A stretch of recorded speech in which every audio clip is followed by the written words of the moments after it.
Golden State Media Concepts bring you Book Review Podcast, a haven for bookworms of all ages and the widest genres, from mystery to memoirs, romance to comedy, fantasy to sci-fi. If you love to read, this is a podcast for you. It's the Golden State Media Concepts Book Review Podcast.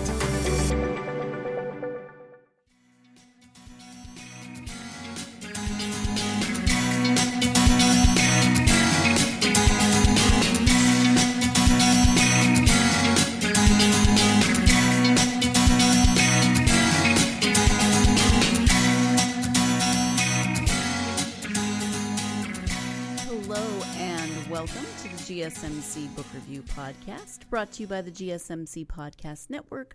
I am your host, Sarah. I hope you're having a wonderful day. I recently celebrated a birthday. Well, my birthday, I guess a birthday, my birthday, whichever way you want to say it. And I had the best birthday present ever in that my husband and I both got our second COVID vaccination shots on my birthday. Like I said, best birthday present ever. And I thought it was really generous of me to share my birthday present with my husband. No, we got our shots. And actually, one fun thing was that we were on the pediatric side of the office where we got our shots. And so we got clown Band-Aids when we were done. So it was very celebratory, right? Very, very celebratory. I also forgot to mention in the last episode, cannot believe I forgot to mention this. I was so excited about it and then poof, went completely out of my head. The last episode, the interview with Danny Gardner, was my 200th interview for this podcast. How crazy is that? I know I've talked about my hesitancy to start this podcast and how I got into the podcasting business in the first place. And as for someone who really never pictured herself doing a podcast, hosting a podcast, doing interviews, talking to authors, holy cow, 200 interviews. That's that's almost exciting, as exciting, or it's on par with the birthday COVID shots, I gotta say. So lots of excitement happening in my life right now. Maybe it's weird excitement, but I'm going to go with it. I will celebrate my victories where I can find them. And I hope that you have victories, big and small, that you are also celebrating right now. At any rate, let's go ahead and talk about our book and our author for today. We are turning our attention to a memoir this week. It is Oppie's Berlin Diaries, My Quest to Understand My Grandfather's Nazi Past. The author is Gabrielle Robinson. The description is as follows. After her mother's death, Gabrielle Robinson found her grandfather's diaries and discovered that he had been a member of the Nazi Party. Her memoir juxtaposes her grandfather's harrowing account serving as a doctor in the ruins of Berlin with her memories of his loving protection after the war, and raises disturbing questions about the political responsibility we all carry as individuals. Not the longest description that we've ever had to read from the back of a book, but definitely very, very accurate and, pithy, I guess you would say. It describes this perfectly. This is the story of, as it says, Gabrielle finding her grandfather's diaries after her mother's death, finding out things that she had not known before about her grandfather, and the decision to research and look into that past to try to understand it a little bit more. We talk a little bit in the interview about how many of us often talk or think about what we would do in certain political situations, how we would respond, how we would act, and we always feel like we would act on the right side of history. Would we? I don't know. Again, I'm always projecting myself into these stories and into these situations, and I don't know. I want to say, yeah, of course, if I were in Germany in the 1930s, I would say this. Absolutely not. I am not going to be a member of the Nazi Party. no idea how I would react in that situation, honestly. So this is Gabrielle's attempt to understand why her grandfather did what he did. And like it says, alongside her own memories of her grandfather, because of course he's her grandfather. We all have images of our grandparents, especially as children. You know, our grandparents represent a certain ideal to us, depending on our relationship with them. And so to try to make sense of the picture she has in her head and the memories that she has of her grandfather with this new information that she has from his diaries. And I can only imagine that process and how difficult it may have been to go through that. But she does so with unflinching honesty throughout the book. She tries to present as full a picture as possible of her grandfather, not only as her grandfather, but also as a human being with flaws and someone who made choices, and maybe those choices were correct at the time, maybe they weren't, but she really does try to honestly figure out or understand, her grandfather's motivations and why he did what he did without trying to make excuses or sugarcoat any of what she discovered. So let's go ahead and turn now to the interview with Gabrielle Robinson. Again, the book is called Oppie's Berlin Diaries, My Quest to Understand My Grandfather's Nazi Past. Hi, Gabrielle. Welcome to the podcast. Thank you very much for having me. I am so happy to have you. We are here to talk about your new book. It's called Oppie's Berlin Diaries, My Quest to Understand My Grandfather's Nazi Past. Before we get to the book, though, if you wouldn't mind sharing a little bit about yourself, I would appreciate it. Yes, gladly. I live in South Bend in Indiana, and until I came there, it was a place I'd never heard of before, and before that, I'd moved around a whole lot. At first, I think it was because of World War II and its aftermath. I was born in Berlin in 1942, and then my father was killed in the war a few months later, and when we lost our apartment to bombs, my mother, my grandmother, and myself fled Berlin. The only one that's left in the family who stayed behind was my grandfather, because he was a doctor and he was needed.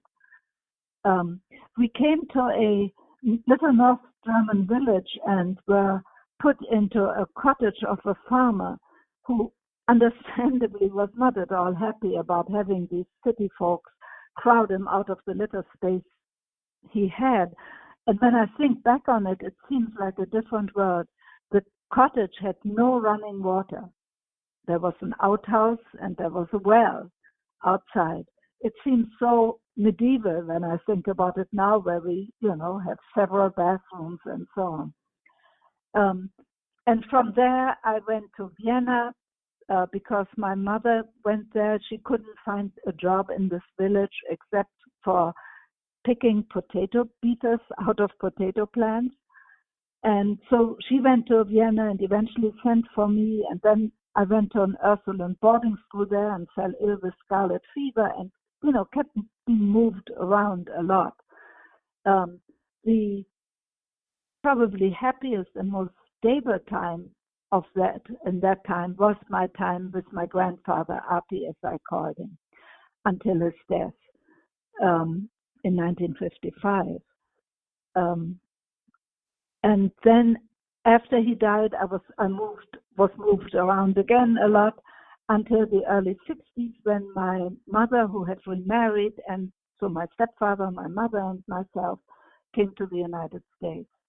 And that's where I got my bachelor's degree and my master's degree. I was there for 2 years. 3 years maybe. And after that, I went for my PhD to London, because my field I was a modern drama sort of person, and that was one of the big centers. And I married a Scots mathematician there. And after my PhD, we came back to the United States to teach because my son was born there too. About 15 years later, I got a divorce, and that's when I came to South Bend. I thought only temporarily because I was headed again for a major university. But two things happened. One thing was that I just loved the students. Indiana University South Bend is a regional campus, so most of the students are local, and most of them are first-generation college students, older, often women, who sacrificed a lot to pay for college and to get this education. And I had never experienced anything like this. It was such a transforming experience for them, and it was such a gratifying thing to be part of this and to help them, gain a whole new perspective on the world. And the other, even more important thing was that my son really settled in well. He loved the schools, he had lots of friends, and so I did not want to leave after that. And eventually I got married again, and that was even more reason to stay, and I never regretted it. All right, wonderful. Well, thank you so much. I really appreciate that.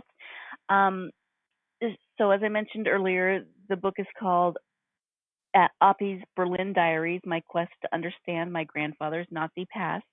Can you give an overview of the book? Your listeners who also are writers will know that often you get onto a subject totally by accident, by finding something, a document or meeting somebody or so on. That's how it was with me. It was after my mother's death that Mike and I went to her Vienna apartment, and I still remember that evening. We had just had a long walk through the city and the vineyards and came home, and I just sort of scanned her bookshelves to maybe pick up a book just before going to sleep. And right high up on the shelf, on the very top, I found a 19th century novel that I really liked. So I got a chair and I climbed up, pulled that book down, and with it came two little green booklets. And so I put the book aside and opened those booklets, and I immediately recognized my grandfather's handwriting because, he had written poems for me to recite while I lived with him for special occasions, and he had, worked with me on my Latin. And so I didn't feel tired anymore, and I started to read. And I read about his life in Berlin in 1945. These were daily accounts, and each one started with a greeting to us, and it also ended that way. So it was kind of a form of a letter. And he would often say that this was one of the things that helped him survive, that he could write to us, even though he never knew whether we had actually survived after we fled Berlin. But the rest of it was just these horrendous details about medical bunkers without light or water or medications, with the dead simply being stuck outside, with the air being full of smoke, and 3 million refugees from the east crowding into the city, and, all these horrendous details. So I decided right then and there I was going to write about this. And so I took the little booklets home with me to South Bend. But as I got more into it, it was sort of a strange experience. I kept seeing these two letters, P and G, and for a good part, I just read over it because I was so caught up in how my grandfather was brought to the point of collapse and all the things that were happening.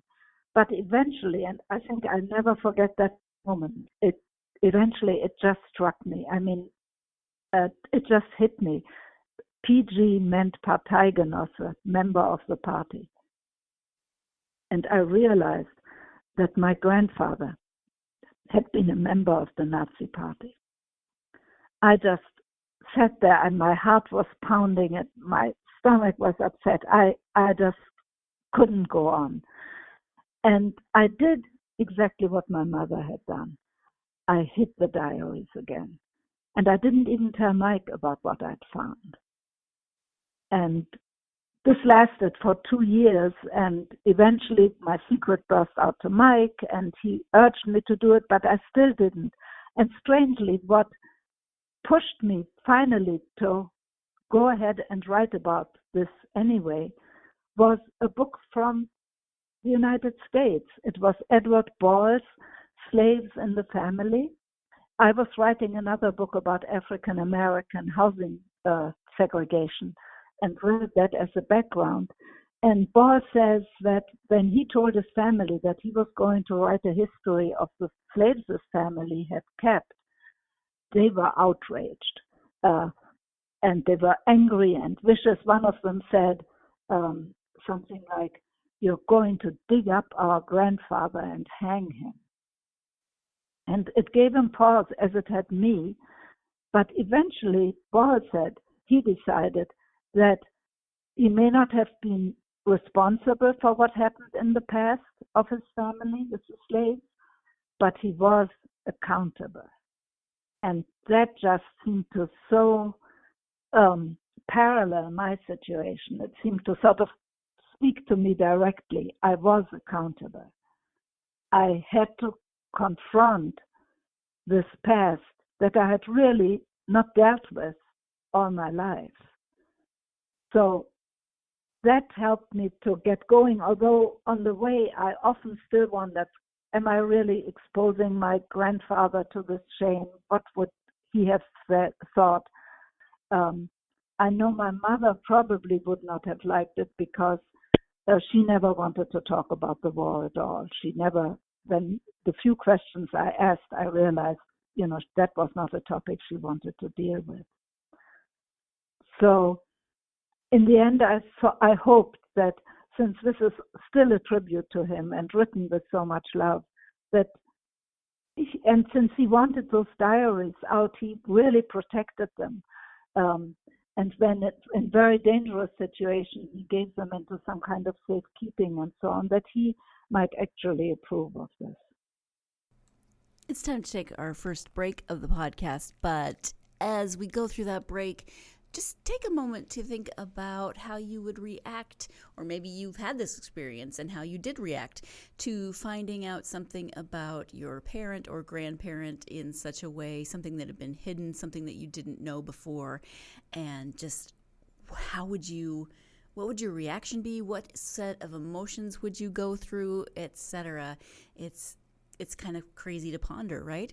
We'll be talking a little bit more about Gabrielle's reactions once we return from the break. So you're listening to the GSMC Book Review Podcast, and I will be right back.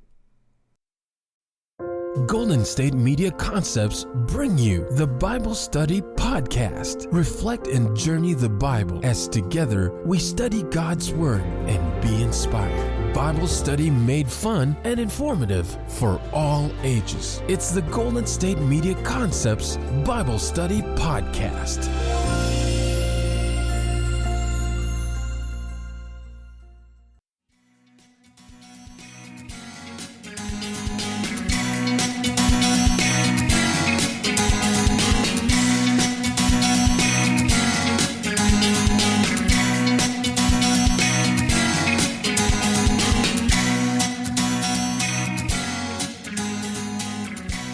Welcome back to the GSMC Book Review Podcast. I am speaking today with author Gabrielle Robinson. Before the break, she was describing the process of how she found her grandfather's diaries about his involvement in the Nazi Party. She found those diaries after her mother's death. And then the process of what she went through as she tried to figure out what she was going to do with that information.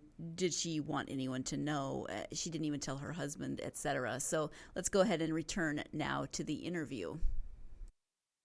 I can only imagine how many emotions you must have had going through this process. I mean, losing your grandfather at a fairly young age, you didn't know him when you were an adult, and so we have different views of our elders, when we're children than we do as an adult. And so I can only imagine that, learning all of the aspects of your grandfather instead of just the ones that you knew as a child, and he was your grandpa, and you loved him, he loved you. How was Right. that process for you as you went through writing it? Was it well, just how was that process for you? Well, there were so many things. One was that for me, he had always been a pillar of strength and stability, who had really brought stability into my life for the 5 years or so that I lived with him.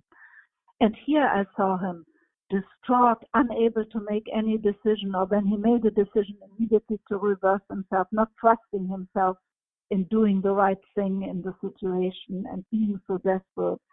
That was, I think maybe every child feels that way about a parent or grandparent, and then to suddenly see them so near, a complete meltdown is hard to deal with. But of course, the main question was me trying to find out, as the subtitle said, why did he join the Nazi Party? And I came up with a lot of explanations, but not really one complete answer. There were a lot of explanations that he perfectly fit the profile of people who joined. He joined on May 1st, 1933, right shortly after Hitler had become chancellor. And, he was a conservative, he was a veteran of World War One, and, there were all these reasons, but I never really could answer it, except that I also kept asking myself, well, what would I have done in this situation? How would I have behaved? One always likes to think that one would have been brave and stood up against this terror, but most likely, I'm pretty sure I would not have been able to do any better than he did. Mm-hmm. Yeah, it is really easy from a different vantage point to say, well, I wouldn't have done that, but we don't know unless we're actually in a moment what we would do. Well, I just was, along with this, one thing that kept haunting me about him too was another African American quote, Martin Luther King Jr., who said, I'm just paraphrasing here, that we don't only have to repent the vitriolic actions of the bad people, but the terrible silence of the good people. And, that clearly, I think my grandfather felt he had never hurt anyone directly, and he had in fact continued to help Jewish patients, and I found a letter from a Jewish colleague who had fled to South America, who said that, he was so grateful, and my grandfather, apart from a few family members, is the only one he stays in contact with, and so on. But there's still a responsibility. There's still that terrible silence, right? The political responsibility. Strangely, I think when I see, young podcasters talking about the book or reviewing the book, this is one thing that resonates with them. They kind of grab onto it as the relevance for us today, that we are politically responsible, that we can't just say, oh, that happened in the past, that has nothing to do with us. I was surprised to see, especially the young right now, at this stage where we are politically right now, really being interested in that and singling that out. Yeah, that's encouraging, and I see it as well. It's especially in my nieces who are in their early 20s, and they're very, very involved and outspoken, and so yeah, it's very encouraging. So you started with your grandfather's diaries, and then where did you go from there? What kinds of research did you do to flesh out the story?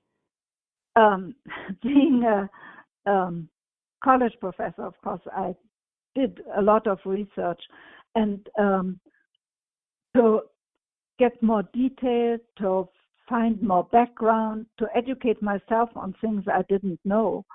And for all those listeners out there, and I hope there are many who want to tell their own story, research is really a wonderful tool to help you understand things better and to throw a different light on and get a new perspective and understand things more deeply.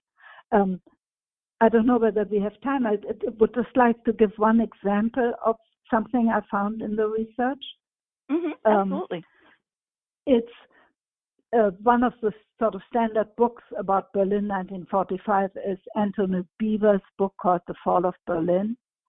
And in that book, he talks about a Soviet journalist who had been in Stalingrad and thought that after Stalingrad and the horror of those mass murders and so on committed by the Germans, nothing could shock him again. And then he came with the field marshal. He was still with that field marshal and reporting on him. He came to Berlin. And as he was walking around the streets in rubble, as he was seeing the people dying in the streets and all that misery, he was shocked again. And on his path, he came to the zoo. The zoo in Berlin is right in the center, the Tiergarten, which is kind of Berlin's Central Park, and it's part of that. And he remembered that the largest gorilla in Europe was supposed to be housed there. So he wanted to find her. And he did, but of course she was dead in her cage as all the other animals were. But the keeper came out and they started to talk. And at one point he asked the keeper, and actually whenever I tell this story, I get goosebumps still. He asked the keeper, was she fierce? And the keeper responded, no, she just roared loudly. And then he added, humans are fiercer. And I found that so, capturing this whole situation I was describing. Humans are fiercer, World War II, and of course we have seen it since then, has seen so much evidence of man's inhumanity to man. Humans are fiercer. I could have used it actually as a title, but I just used it as a title of a chapter. But I found that out through research. The teacher in me says one other thing here, and that is a word of warning to people who are listening and thinking of writing and doing research. Don't get bogged down in the research.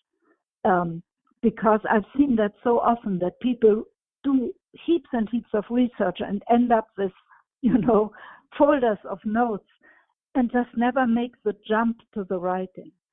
I would advise anyone who does the research, yes, you have to do a lot of it, but do the research and the writing together. And at some point you have to call a halt, right? We know you could keep going, right? In my particular case, World War II, there are so many books I could never even, read, 1% of them. So at some point you also have to call a halt. But research is a great tool. Yeah, I as you were saying that, I was just imagining myself. I could easily imagine myself being the person that kept researching and has folder upon folder, and then at some point I would look at all those folders and just be like, it's too much. I can't even begin to. I don't know where to begin. Right. Right. So but if you start writing, then things sort of begin to take shape, and you realize what areas you might want to do more in. You may also want to keep a timeline so that you, make notes what you have, what would fit into that timeline, so that when you start writing, you know where to find certain resources. And at some point, you just call a halt. And with that, although you have to do it invariably, I don't think I've written a book that I didn't think afterwards, oh my God, I wish I had read this before. That would have helped me. But you just can't do it all. No, and you're right about the amount of information that's available on World War II. My goodness, you could spend lifetimes trying to read it all. Right. Time for our second break of the podcast. When we come back, Gabrielle will be talking about what she hopes readers will take away from the book, as well as what she took away from the writing of this book. So stay tuned. You're listening to the GSMC Book Review Podcast, and I will be right back. Tired of searching the vast jungle of podcasts? Now listen close and hear this out. There's a podcast network that covers just about everything that you've been searching. The Golden State Media Concepts Podcast Network is here. Nothing less than a podcast bliss with endless hours of podcast coverage. From news, sports, music, fashion, cooking, entertainment, fantasy, football, and so much more. So stop lurking around and go straight out to the Golden State Media Concepts Podcast Network. Guaranteed to fill that podcast itch. Whatever it may be. Visit us at www.gsmcpodcast.com. Follow us on Facebook and Twitter, and download us on iTunes, SoundCloud, and Google Play.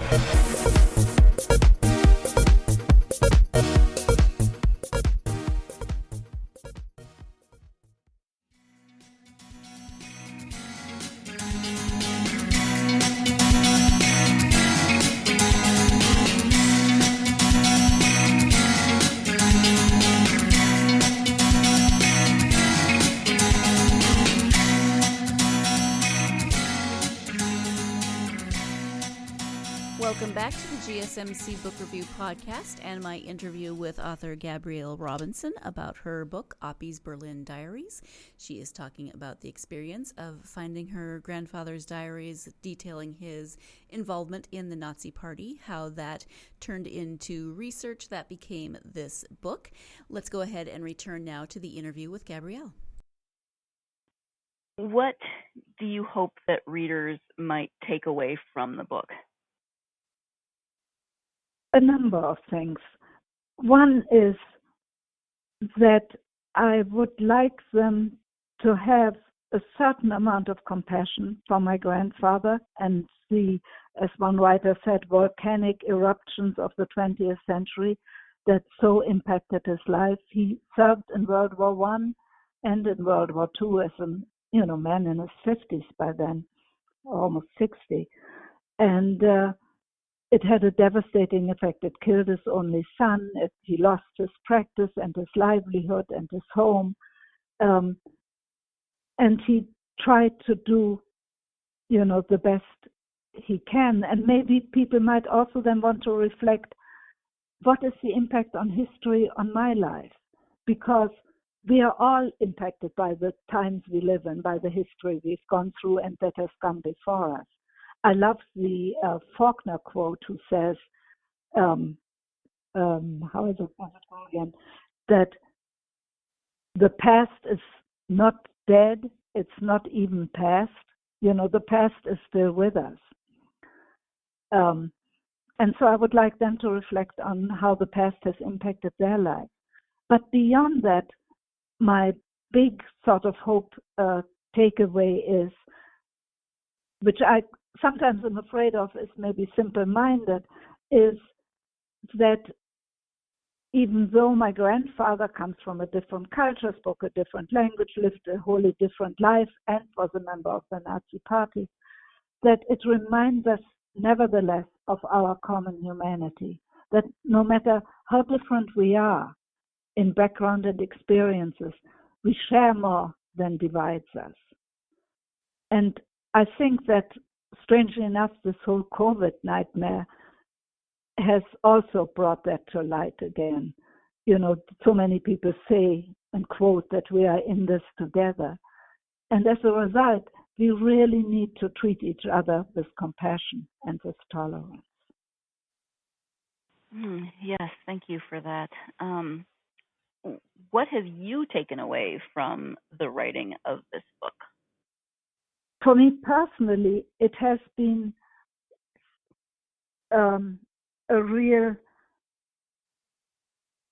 giving me a new perspective on my own life and making me see my own past. In fact, that was also, again, an accident. I hadn't put myself into the book as much as it is now. I had mainly concentrated sort of on a chronological account of my grandfather. And I sent that to my agent, and she wrote back quite I had an agent in London at the time, came back quite encouragingly, but ended by saying, you have to put more of yourself into this. And that sort of really brought me up short because, in all my previous books, they had either been academic books or local history books, but I was always at a safe distance. And now in this, I had to put myself into it. And that really gave me a whole new relationship to my own past, and also brought up a lot of fond memories of my grandfather that I hadn't thought about in so many years. So it was emotional, cathartic is maybe an overused word, but it really was made me feel a bit differently about my own past and about my grandfather. Little scenes that I hadn't thought about, like every fall he would say, when it was sort of a windy day, come on, Brieschen, as he called me, let's build a kite. And we went into the basement and we built a kite. He did all the kind of cross-shaped thing with the exact balance, but I got to make the tail and color things and so on. And when it was finished, we'd go out and fly it.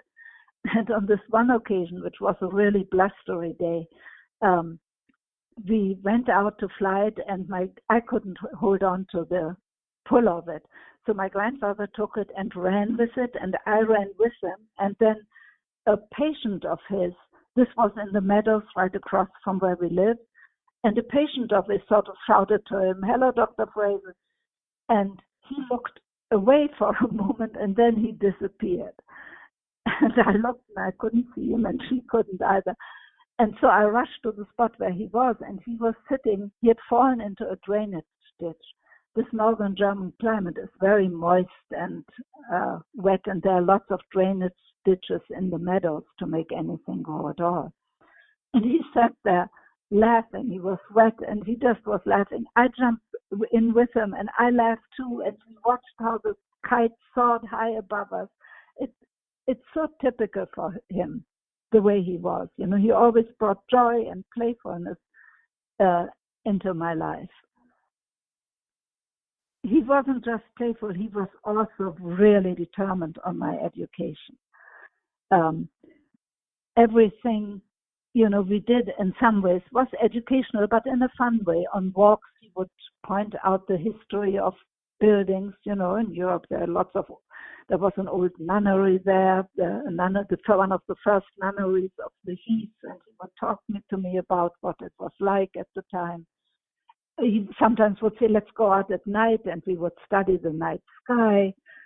And in spring, he made me kind of feel all the leaves and understand, the different trees and so on. So, there was always this educational element, but he made it fun and enjoyable.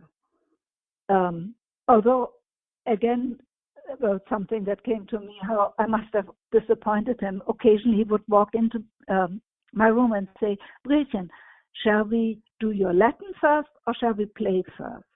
And clearly he would have liked me to pick the first. And I invariably picked the play first. But then he would really play with me. He wouldn't let on that he was disappointed. And then we still had to do our Latin as well. Right. There are a couple of pictures of you and your grandfather in the book, and they're very sweet. I mean, he's pretty much beaming at you in both of the pictures that I'm thinking of, and you could just tell that you had a very sweet relationship. So I'm very glad that you put the pictures in there. Time for our last break of the podcast, but if you have been a longtime listener of the podcast, you know that I love pictures in books, in memoirs. I love pictures in general. I am that person that if you have pictures on your refrigerator or on your walls at your house, I will stare at them because I love seeing families and how they're represented in pictures. So very happy that The pictures of Gabrielle and her grandfather were represented in this book.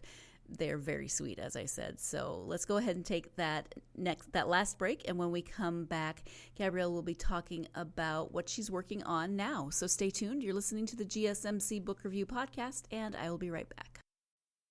Golden State Media Concepts Sci-Fi Podcast. Together we dive into the world of sci-fi and science fiction. From episodes of Star Trek, Star Wars, to The Walking Dead, Resident Evil, all the hot new science fiction movies from the backdoors of Marvel or DC. The Golden State Media Concepts Sci-Fi Podcast. You'll never look at science fiction the same way again.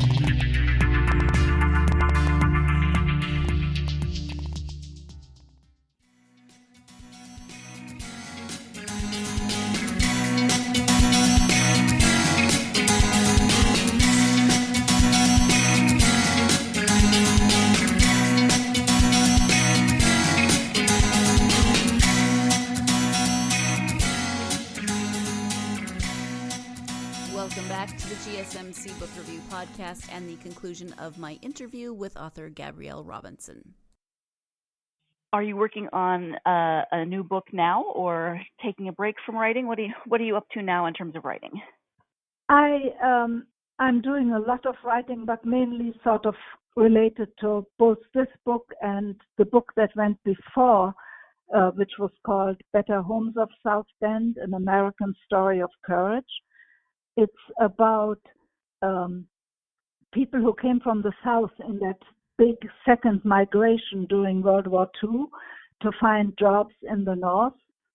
And then, as one of them put it, I left the South to get away from Jim Crow, and then I met Jim Crow in the North, because clearly they came to South Bend to work at Studebaker, but there was so much discrimination.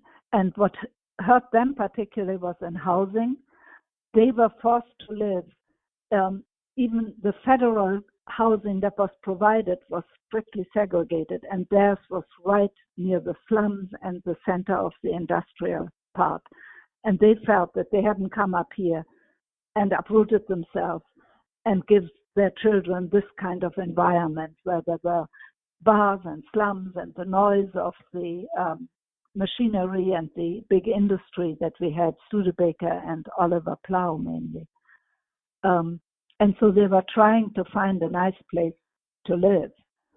And in a way that shouldn't have been a story at all, but it was, and it was a long struggle for them to find a nice place to live.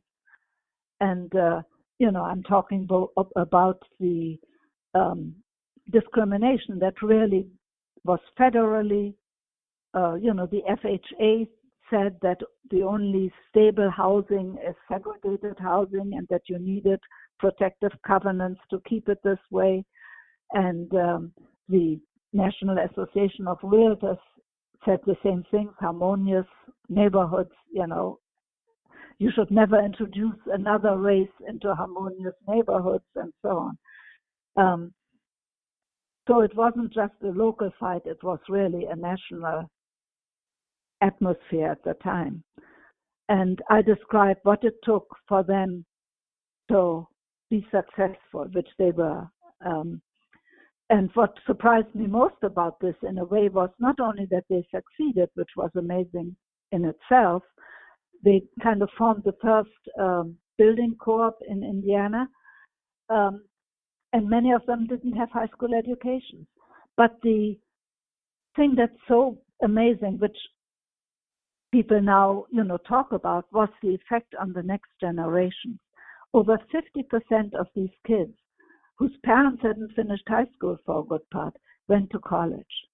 And they became teachers and a professor and lawyers and so on. And so the huge importance of a good and stable environment for kids to grow up in was really brought home to me. Mm-hmm. And I also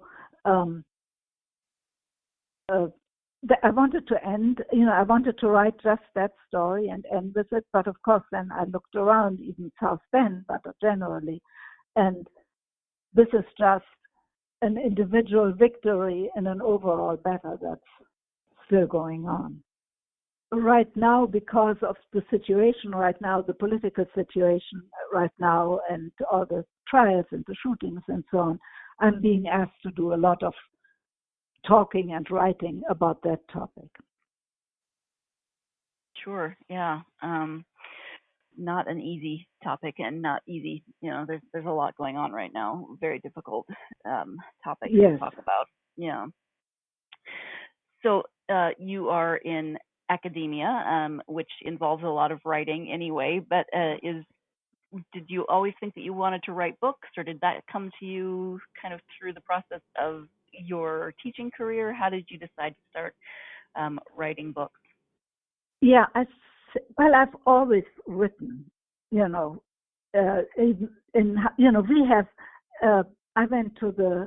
I grew up in the 1950s in Germany, and actually one thing, I'm jumping around here, but one thing I would like to say about that was, in 1950s, Germany did not acknowledge their recent past. It was never mentioned. Not in school, not at home, nowhere. It was as if it had never happened. It was only in the 1960s that Germans finally realized that we do have to account, we do have to take responsibility.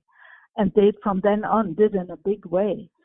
I don't know whether you've been in Germany since then.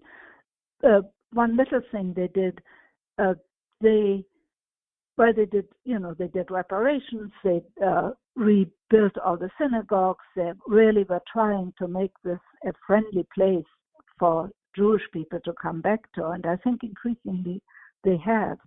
But they also, if you go in a German town or city, you see what they call Stolpersteine, which means stumbling stones, in front of lots and lots of houses. These are round stones that stick out a bit. You're supposed to stumble over them with a name and a date, and that's the name of the people who were taken from there and the date when they were taken to be transported to a concentration camp. And the whole intent is that they want you to be brought up short from your daily routines and daily life and think of what happened not that many years ago. And I was saying what a great education I got in high school. I mean, and we did a lot of writing. I wrote essays in English and French and even in Latin. My education was so good that I left right after high school, and I got my bachelor's and master's. My bachelor's degree at University of Illinois, my master's at Columbia within 3 years of that. And that was not that I was a brilliant student. It was just that I had such a terrific background. And I got my PhD then another 2 or 3 years later.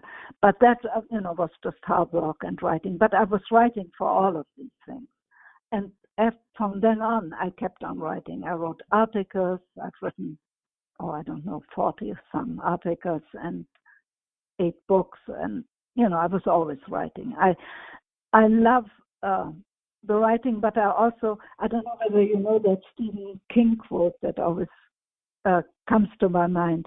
I write to find out what I think, because that is certainly true of me.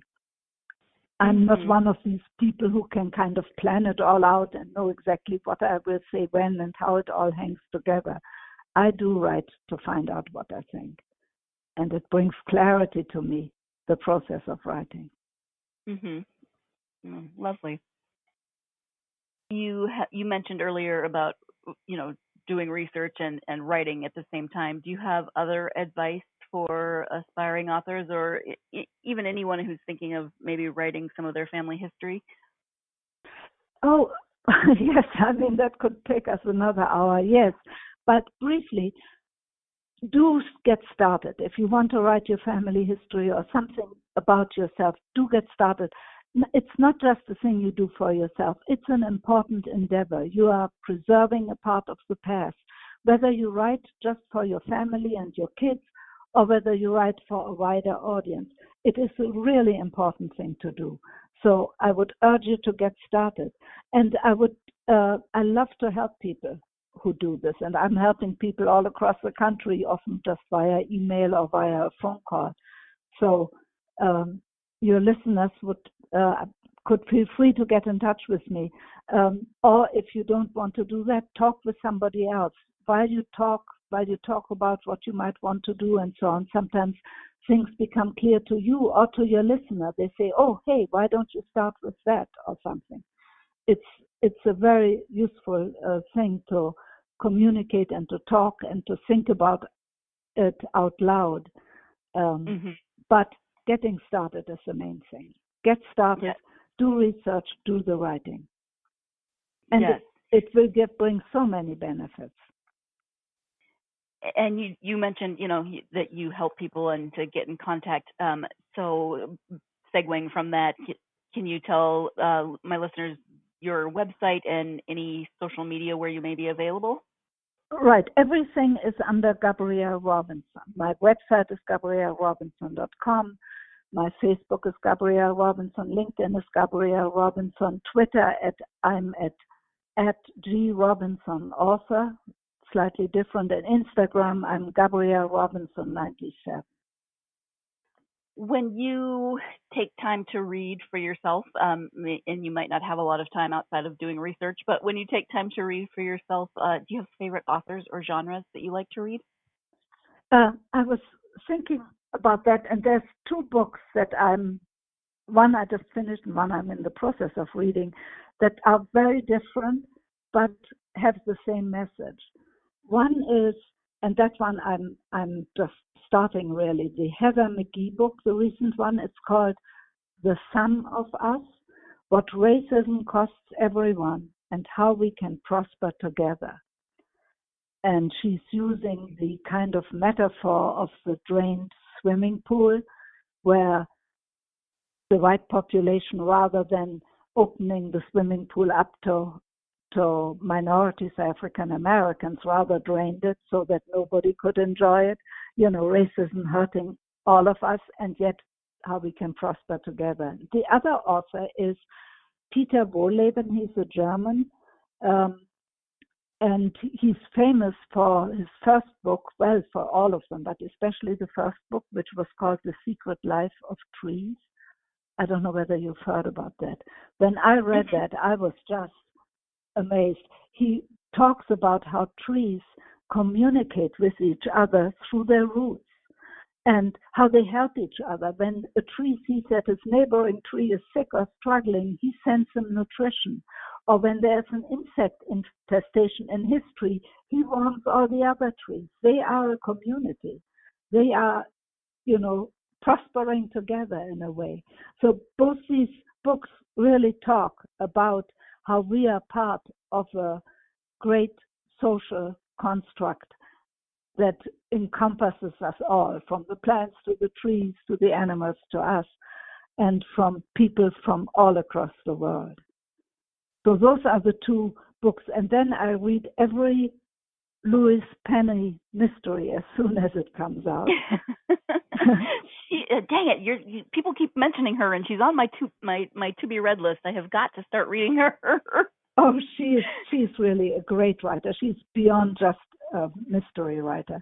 And I also read all these wonderful and moving accounts that are coming out by children and grandchildren of Holocaust survivors. Most recently, I read Hidden in Berlin by Evelyn Grossman, who describes two teenagers who were later to become her parents in Berlin, hiding out from Nazi persecution. Ariana Neumann's book, When Time Stopped, she wrote me a beautiful blurb for my book, is another one. There are so many. Helen Fremont's The Escape Artist. It shows too how World War II, what in line with what Faulkner said, the past is not even past, how World War II still throws its terrifying long shadow over these generations, these children and grandchildren have been impacted by the experience their parents went through. And there's just a lot of new books always coming out. And I am also very moved by the reception I got from the Jewish community here. I have been probably the most humbling and amazing experience for a German woman or German girl who had written this book was that I was invited to light the seventh candle at the Holocaust remembrance at our local temple, at one of our local temples, Temple Bethel. Wow. But I have been giving readings at Jewish communities. I've got a standing ovation from one of them. My own one and only standing ovation. They have bought my books. I'm getting so much support, and I'm writing. Well, it's done now, but for a long time I've written a monthly newsletter entry in the Jewish Federation newsletter of this area of St. Joseph Valley, in which I have interviewed Holocaust survivors, but also others, to mainly older people, to talk about their experience of growing up Jewish, both here and their experience in Germany, if that was the case. And I'm friends with many of them still. Well, thank you for that. And thank you so much for taking the time to talk to me today. I really appreciate it. I've enjoyed speaking with you. I am in awe of the journey that you must have gone through to write this book. So thank you so much for joining me. I really appreciate it. Thank you very much. Thank you again to Gabrielle for joining me, for not only joining me to talk about this book, but for also writing this book. I think it is so important for us to understand not only the past, but how our families interacted with that past, how our families were involved in that past, not to beat ourselves up about, oh my gosh, this happened and now I'm a terrible person because of what my ancestors did, but no, to understand why your life is why it is because of so many different pieces and so many different events and things that involved your ancestors affect now how you live today. It's just a fact of life and a fact of the way time progresses. So it's really important to understand those historical events and how our ancestors were a part of those historical events. So thank you to Gabrielle for writing this book and for doing that really hard work of the research and trying to understand her grandfather through this different lens that she discovered later in life with her beloved grandfather's involvement in the Nazi Party. So very appreciative of Gabrielle and this book. I'm very appreciative of you also, my listeners, and I hope that you will join me for the next episode when I will be speaking with author Priscilla Patton about her second novel in her Twin Cities mystery. This one is called Should Grace Fail? And so we'll be talking to Priscilla about that on the next episode of the GSMC Book Review podcast. In the meantime, as I said, I hope that you are having a good day. I hope you are celebrating your victories, big and small, whatever they may be. If you're a fan of this podcast, please do all those things that I say at the end of every episode. Subscribe, write a review, hit like, whatever it is on the platform that you're listening to. Write a comment maybe about something you heard in this episode. Also follow on social media, GSMC Book Review Podcast, Instagram, Facebook, and Twitter. Would love to hear from you, my listeners who are on those social media platforms. So I do say all of these things at the end of each episode because taking those actions really does help this podcast to get out to more book lovers like yourselves. Keep celebrating those victories. Hope you're having a great day. Hope that great day continues. If you're not having a great day, I hope your day improves in some way and you find something that a person, a place, a thing, a book that can help you to improve your mood or the day that you're having, whatever it might be. And I really hope that, especially if you do need an improvement in your day, that your day involves plenty of time to get yourself lost in a good book. Thank you. You've been listening to the Golden State Media Concepts Book Review Podcast, part of the Golden State Media Concepts Podcast Network. You can find this show and others like it at www.gsmcpodcast.com. Download our podcast on iTunes, Stitcher, SoundCloud, and Google Play. Just type in GSMC to find all the shows from the Golden State Media Concepts Podcast Network, from movies to music, from sports to entertainment, and even weird news. You can also follow us on Twitter and on Facebook. Thank you, and we hope you have enjoyed today's program.